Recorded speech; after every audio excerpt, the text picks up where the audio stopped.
कभी कभी मेरे दिल में ख्याल आता है, कभी ये ख्याल आता है, कभी वो ख्याल आता है। फिर एक ख्याल आता है कि पहला ख्याल क्या था, यही ख्याल नहीं आता है। और ये हमारी ज़िंदगी में रोज़ होता है। Hi, my name is Vishal Algiri and let us talk about it today.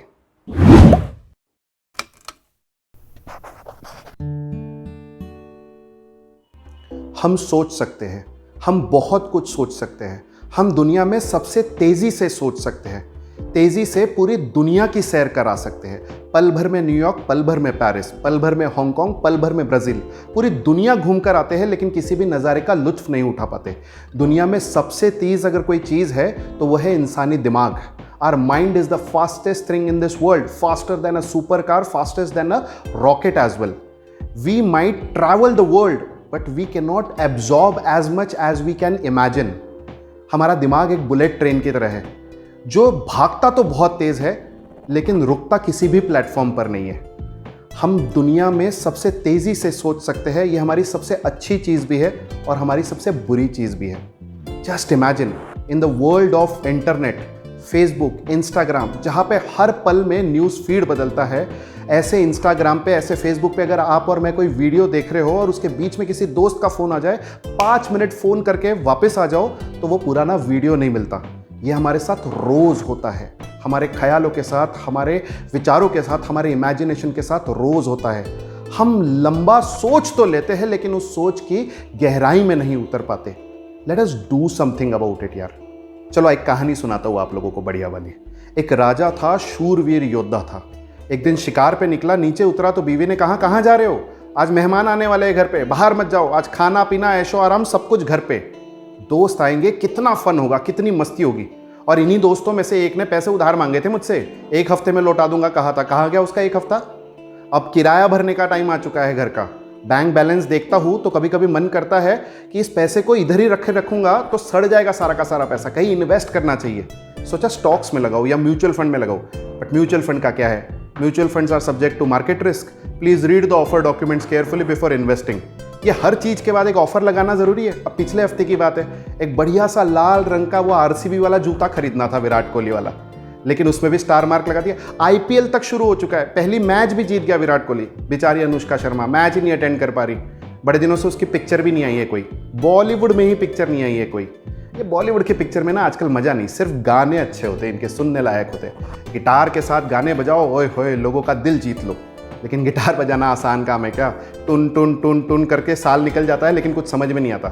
ये यूरोप वालों का सही है, गिटार लेके किसी चौराहे पे खड़े हो जाते, सामने अपना हैट रख देते, उसके अंदर पैसे इकट्ठा करो। अजीब तरीका है भीख मांगने का। कहाँ भिखारी और कहाँ राजा। अब आप सोचो, मैंने इस कहानी राजा से शुरू करी थी और दूसरे पे राजा पे आके ख़त्म कर दी। कुछ समझ में आया इसमें? कुछ नहीं समझ में आया। ऐसा ही हमारे दिमाग के साथ, हमारी सोच के साथ, हमारे माइंड के साथ होता है। We imagine lot many things, but उसमें से कभी कुछ एब्जॉर्ब ही नहीं कर पाते। आपको पता है, पूरी दुनिया में इंसान ही एक ऐसा प्राणी है जिसको भगवान ने सोचने की काबिलियत दी है। लेकिन इस सोचने की काबिलियत के साथ साथ इंसान ही एक ऐसा प्राणी है जिसे लिखने की भी काबिलियत दी है। इस लिखने का कुछ करना चाहिए हमें। आज से 5000 साल पहले इंसान ने लिखने की कला को सीखा।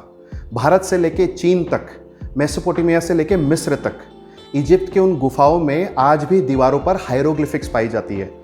उस सदी में जहाँ पे इंसानों को अक्षरों का ज्ञान नहीं था, तब उन्होंने छोटे छोटे चित्रों के द्वारा अपनी कहानियों का वर्णन किया। बाहर दुनिया में जो देखा उसे दीवार पर उकेर के रख दिया। वो आपको कोई कहानी नहीं सुनाना चाहते थे, लेकिन वो अपने विचारों का मंथन लिख कर करना जानते थे। ऐसे ही कई सारी किताबें दुनिया में लिखी गई। महाभारत दुनिया का सबसे बड़ा महाकाव्य है।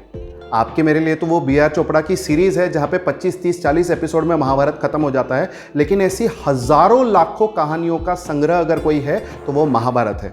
वेद व्यास ने अपनी पूरी जिंदगी लगा दी उस कहानी को लिखने में। अगर वो सिर्फ इमेजिन करते तो शायद भूल जाते और दुनिया का इतना बड़ा महाकाव्य नहीं बनता। लिखना ज़रूरी है। लिखना आपकी कहानियों को कंटिन्यूटी देता है। सोचो, अगर सोचना आपके विचारों को लंबा बनाता है तो लिखना उन्हीं विचारों को गहराई प्रदान करता है। I remember my dad used to tell me, Vishal you work so much, you started your career at such a young age of 19, you are experiencing new things every single day, why don't you write down everything? whatever you do, whatever you plan, whatever you think, whatever you imagine, please write down on a piece of paper. This will help you. Trust me, right now you have the strength of imagining, strength of memorizing things. You can recollect, reproduce things at your own will.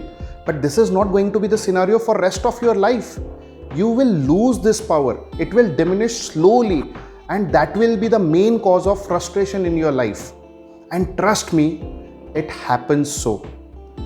Courtesy my profession in last 15 years, जितना भी मैंने काम किया, सारी चीज़ों को, जितनी meetings मैंने अटेंड करी, जितने कन्वेंशंस अटेंड किए, जब भी अपने सीनियर्स के साथ बैठा हूँ, जो भी सिखाया है उन्हें कागज़ पे उतारा है.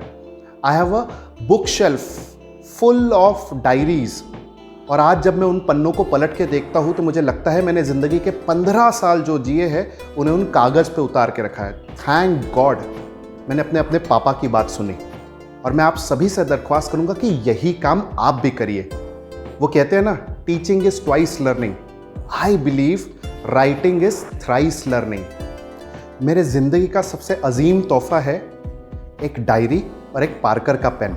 मैं बहुत सारे इवेंट्स में जाता हूँ, अक्सर लोग मुझे बुके ला कर देते हैं. माना कि ये बहुत अच्छा जेस्चर है, लेकिन एक बुके 1-2 दिन रहेगा और उसके बाद में सड़ के ख़त्म हो जाएगा. मैं अक्सर लोगों को कहता हूँ बुके की जगह पे एक बुक दो, और अगर कोई बुक नहीं समझ में आ रहा तो एक अच्छी सी डायरी दो या एक अच्छा सा पेन दो, शायद मेरे काम ही आ जाए. न जाने कितनी जगह पे मैं घूमता हूँ. हर हफ्ते में ऐसा मौका आता है जब मैं सूटकेस पैक करके ट्रैवल करता हूँ, लेकिन जब भी ट्रैवल करता हूँ मैं शायद अपना परफ्यूम का बॉटल भूल जाऊँ, मैं शायद अपना लैपटॉप भूल जाऊँ, मैं शायद अपना चार्जर भूल जाऊँ या अपना कोई बुक भूल जाऊँ, लेकिन उस बैग के अंदर एक डायरी और पेन डालना मैं कभी नहीं भूलता. We see so much in the world, we experience so many things in our life. Why shouldn't we write it down? It's a very nice habit. Now the question arises कि sir लिखे तो क्या लिखे, हम ना लेखक है ना कवि है. चलो मैं बताता हूँ आपको क्या लिखना चाहिए. मैं जानता हूँ मेरे पिछले कुछ वीडियोस में मैंने आपको बहुत बार मौका दिया है कि आप अपने डायरी पे कुछ ना कुछ नोट डाउन करें. मेरा पहला वीडियो था जहाँ पे मैंने बर्थडे के दिन आपको अपनी डायरी बनाने के लिए कही थी. उसी दिन मैं डायरी बनाने के लिए बैठा था, और यकीन मानिए दोस्त, हर 5वीं-6ठी लाइन के बाद में मेरी ये उंगलियाँ दर्द दे रही थी. इस लैपटॉप और स्मार्टफोन्स के ज़माने में हम ज़्यादातर अपने थम्स का इस्तेमाल करते हैं, लेकिन लिखने के लिए इंडेक्स फिंगर की ज़रूरत होती है. तो दर्द तो होगा ही. बहुत दिनों बाद जो कोशिश कर रहे हैं, स्कूल में, कॉलेजेस में हमें इस लिखने की आदत को डलवाया था. तो मैं आपको सजेस्ट करूंगा एक छोटी सी डायरी खरीदिए, एक और सही, कोई दिक्कत नहीं, ज़्यादा महंगा नहीं है. और रोज़ शाम को दिन का एक ऐसा समय निकालिए जिस दिन आप अपने बारे में या आज के दिन के घटनाओं के बारे में वहाँ पे नोट डाउन करें. It's a very simple activity. 5-6 line, 10 line, जितना आपको लगता है, तारीख डालिए और लिखिए. मज़ा आएगा, अच्छा होगा. एक और बताता हूँ, अगर आपको मान लो बाहर कहीं पे किसी के साथ में झगड़ा हो जाए, मारपीट हो जाए, गाली गलौच हो जाए, तो खून गर्म करके ज़िंदगी खराब करने के बजाय घर आने के बाद में एक कागज़ निकालो और दांत खट्टे करने के बजाय वो पूरा किस्सा अपने उस कागज़ पे उतार दो. आपको समझ में आएगा झगड़ा इतना बड़ा था नहीं कि जिसके लिए मैं अपना खून जलाऊं. ज़्यादा बेहतर होगा खून जलाने से कि अपनी स्याही को अपने कागज़ पे उतार लो. मान के चलो, अगर आप कोई किताब पढ़ रहे हो तो किताब में कोई अच्छी चीज़ लगे तो उसे सिर्फ हाईलाइट करने के बजाय, अप्रिशिएट करने के बजाय साथ में एक डायरी और पेन रखो और उस कागज़ पे लिख दो. It is very easy. I know किताबें पढ़ना ज़रूरी है, बट उतना ही ज़रूरी है किताबों में सीखी हुई अच्छी चीज़ों को कागज़ों पर उतारना.